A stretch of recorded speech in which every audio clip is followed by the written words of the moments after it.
عادة غريبة جدا في قبيلة إيجاو أو إيزو أو إيجو. القبيلة دي موجودة في نيجيريا. القبيلة دي ممنوع الست تضحك في فرح يوم زفافها. طول ما هي ما بتضحكش هيفضل يترمي عليها فلوس كتير جدا. زي ما انتم شايفين في الفيديو ده، الفلوس بتترمى من كل حتة. هل تتوقعوا العادة دي لو موجودة في الوطن العربي عندنا أو موجودة في مصر أو موجودة في أي مكان، هل العروسة هتضحك ولا هتفضل كده زي ما انتم شايفين في الفيديو ما بتضحكش نهائي؟ هتفضل كده طول الوقت ممنوع تضحك، ممنوع تعمل زي ما شايفين. العريس حتى جاب آخره. لو يضحكي الفلوس بتخلص. جابوا رزم فلوس فلوس فلوس فلوس فلوس فلوس كتير. طبعا دي عادة غريبة موجودة في نيجيريا في قبيلة إيجاو أو أيجاو.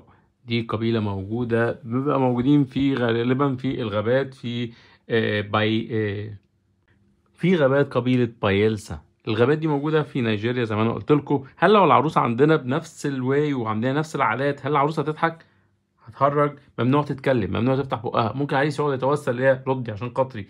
اي حاجه ممنوع. زي شايفين عماله تجمع وتلم في الفلوس. لو الفيديو عجبكم ما تنسوش تعملوا لايك وشير وسبسكرايب للقناه عشان تشاهدوا كل جديد وجولات جديده ومغامرات حول العالم مع عادل حول العالم.